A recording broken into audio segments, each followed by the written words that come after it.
Chapter 2, Reoccurring Premonition. After school, Mark was up in his room lying on his bed. He was throwing a rubber ball against the wall, catching it with the other hand, then throwing it back with the other. Sometimes he did this to help him think, and other times he did it to relieve stress. Periodically Mark would pick up his notebook lying next to him, the one that Jeannie had written on earlier, and he studied her handwriting. Mark wanted to call her right now. But Monday after school was a long time from the Saturday she told him to call, and he continuously talked himself out of it. Mark would periodically keep checking to make sure her signature and number were still on his notebook though, and not an illusion that would fade away and disappear like a mirage after so much time in between glances. Mark had already rewritten Jeannie's number on a post-it, and put that on his cork board, in case anything happened to his notebook. Then Mark wrote down her name and number a third time and hid that piece of paper and stored that in a shoe box on top of his closet. Mark constantly needed to prove to himself that everything that happened earlier wasn't a dream, and that Jeannie was real, and he had her handwriting to prove it. Everything about Jeannie was sexy, even her signature, light, soft, and feminine. He was still thinking about the images he saw about Jeannie, and he desperately wanted to know if any of it was true. He closed his eyes and started rubbing them again to try to remember the flood of images that were pouring in. After Mark started to see enough of them, the images like pictures from a camera, or a single video frame from a film strip, and would start to formulate a story, like pieces of a puzzle that eventually completed a picture. Now the images were repeating themselves again. Mark's first impression, had been that Jeannie had involved herself with something taboo. She was in a cult. No, she was a student of the occult. Wicca, she practiced witchcraft. Jeannie had belonged to a school, no a coven. She had a natural talent for Wicca. But something had happened. She was a novice, a very gifted student, but inexperienced and undisciplined. Pain. Regret. Reckless. Jeannie was expelled from the coven because as a student she practiced on her own, outside of any supervision, which was both dangerous and forbidden.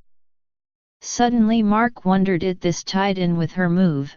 Was this the real reason for her relocation? Was she banished? No. Jealousy. Rivalry. Suffering.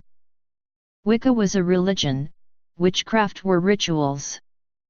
Every religion had rules, but the rules of Wicca were stricter than most. And Jeannie had disobeyed theirs. But why? Pop, pop, pop. More images went off like flashbulbs in his head. Sex. Love. Desire. There was an older student in her other school named John, Josh. His name was Josh, and Jeannie became instantly infatuated. Josh was her first crush. He was older than Jeannie, but because of her intelligence Jeannie was mentally, if not emotionally, his equal. The two of them even shared some of the same classes.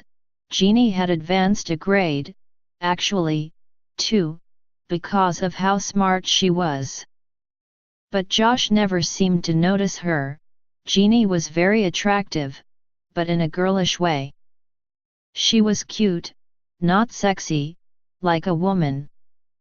Jeannie did not know why Josh was not interested in her. It was because she still looked underdeveloped, more like a child than a woman. And Josh was a breast man. Pop, pop, pop. One day Jeannie overheard Josh talking to one of his friends, he said that he needed to go to the mall this weekend to buy some new shoes. Jeannie made plans to arrive at the mall first, so that she could accidentally run into him. He didn't say what time he was going to be there exactly, so Jeannie was going to get there when the mall opened and wait for him all day if necessary. When she finally saw Josh walk in, Jeannie walked over and made up an excuse to talk to him. Josh smiled, flirted, complimented her, and even laughed at her jokes. Jeannie was sure that Josh was going to ask her out.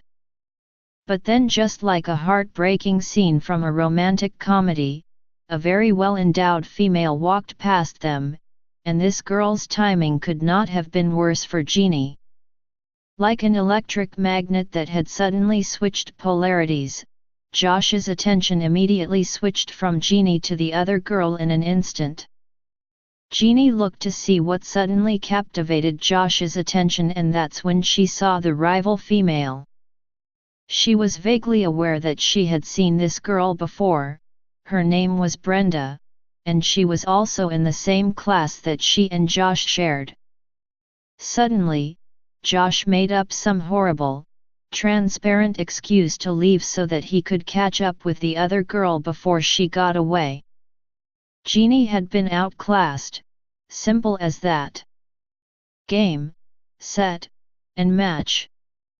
Josh's reaction was so abrupt that it would have been comical under different circumstances, but the shock of his sudden abandonment was devastating, and the humiliation she felt in his absence was monumental. Jeannie couldn't even move at first, her body frozen, her mind refusing to accept what had just happened. He's gone? He left me for Brenda? Brenda. Yes, she was an older, mature, and more endowed, but certainly not prettier. She looked like a whore with all that makeup on her face. And Josh left her for Brenda right in the middle of the mall where everybody could see her humiliation. She might as well have been the lead actress in a tragedy instead of a comedy, because that's how she felt. Her face suddenly turned red from embarrassment. She could not stop it. And when it did, it brought out her freckles. She could even feel the heat coming off her body from her embarrassment. Suddenly Jeannie wished she could turn invisible so that nobody could see her as she forced one foot in front of the other, feeling like a fool, trying to maintain her dignity, even holding her breath, hoping that it might prevent her from bursting into tears, at least not until she made it to the bathroom. Jeannie was in the stall for almost 20 minutes, just long enough to make sure she got it all out of her system. She wanted to make sure that she made it out of the mall and at home before she started crying again. Josh was Jeannie's first crush and he was devastating. She cried herself to sleep that night wondering what she did wrong, and why she wasn't good enough for Josh. For the rest of the week Jeannie was inconsolable. She wouldn't eat, or sleep, or confide in anyone. She was becoming dangerously underweight, until she could no longer deny the truth. Jeannie was determined to win Josh's affection, and at any cost. It was unfair what had happened to her. She felt like she had been set up. Why did that bitch have to walk past her at the exact moment Josh was about to ask her out? Now she had heard that they were even dating, but this girl Brenda had not won Josh. She had stolen him, and with an unfair advantage. Jeannie was going to use a magical incantation that would emulate the body of this other woman. That way Josh would be as interested in Jeannie as he was this Brenda, and then Jeannie would be able to compete against this other woman on a level playing field. Pop, pop, pop. But this incantation was a very dangerous thing to attempt. First, Jeannie did not have the experience necessary to perform it. Second, the spell was not a one-person ritual. And third, she did not have permission from the coven to perform it. None of this mattered to Jeannie, she convinced herself she was doing the right thing. Besides, she knew if she asked, that her request would be denied on principle alone. Jeannie didn't even think she could bring herself to ask for a sexual endowment, it would be too humiliating. Childish, immature, unrealistic, and insane. Josh was not her husband, and this was not a mating ritual. You could not rush or force nature. And those who tried were doomed. But no warning would deter Jeannie, she was a woman in love. And a woman in love could move mountains, and God help the fool that stood in her way, they would be crushed underneath them.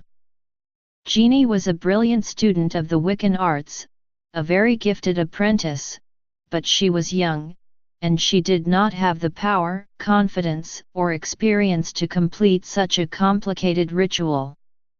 Jeannie had performed the magic rite meticulously, and it had been effective, despite her inexperience, partly because Jeannie herself was still in puberty, and so her body quickly began to change, and the results were astonishing.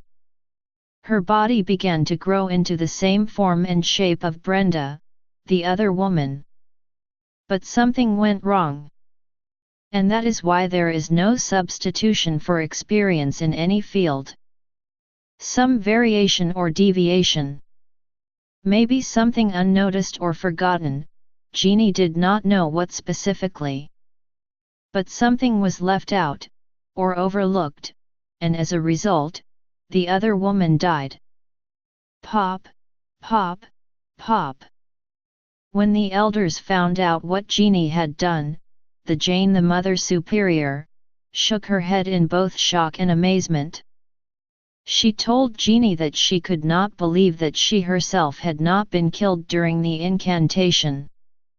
What she attempted had never been tried before, which was a true testament of her abilities and her potential. Jeannie was by far the most gifted student Janice had ever seen. In time, Jeannie herself would have been the one to replace Janice, because of her ability. It was only natural for her to be the next to lead in succession, for Jeannie was the most capable, the most gifted. No one could deny her potential. But now none of that would ever be possible. Janice was Jeannie's mentor and personal teacher, and she was unable to have children of her own. So, she loved Jeannie like her own daughter, and she was the most protective of Jeannie, especially with her being the youngest member of the coven. But Jeannie had to be held accountable for her actions the same as everyone else. No one was above Wiccan law. No one. Pop, pop, pop. During the next full moon, all 13 members of the coven gathered outside the courtyard. 12 in a circle and Jeannie in the middle. Every woman present was clothed only in a hooded robe, and crying miserable, and that included both Janice and Jeannie. Another senior member of the council, Teresa, a beautiful blonde, seductive and alluring, tried to speak in Jeannie's defense. Mother Janice, forgive this child, I beg thee. Her intention was not malice. Yes, she was reckless. Yes, she was foolish, but this folly was first love's sake, and who among us has not been deceived by love, or made a fool of by the same, not once but many times even afterwards. It suddenly started raining in large, cold, and heavy drops. And every woman except for Jeannie put the hood of their robes over their heads to keep their hair from getting wet. Janice could not rule on intention, but on outcome alone. Jeannie could not have preferential treatment. Janice spoke, I did not make the laws, Sister Teresa, and Jeannie was well aware of them from the onset. The laws are in place to prevent exactly what happened from happening, now we all have blood on our hands." Another woman, Cassandra, now hooded, and her face hidden in the shadow of the moonlight, spoke up, "She is but a child, Mother Superior, have mercy on her, for she is young, and her heart is pure," she repeated. But Janice shook her head. She was old enough to know better, yet she chose against the law, and now she must be held accountable because of it. Jeannie took off her robe even though she was completely naked underneath, and threw herself on the ground, kneeling before Janice, grabbing her from behind the knees, begging her for an alternate form of punishment. This was very bad form to beg forgiveness before the verdict was even given. "I will take the lash until my back bleeds and scars," Jeannie said, "or the fire until it scorches and sears my flesh." They could even scrub her skin with steel wool, and salt water afterwards. That could be fatal. The wind started to howl, and it carried Jeannie's appeal to the heavens, but there would be no latitude given from Janice.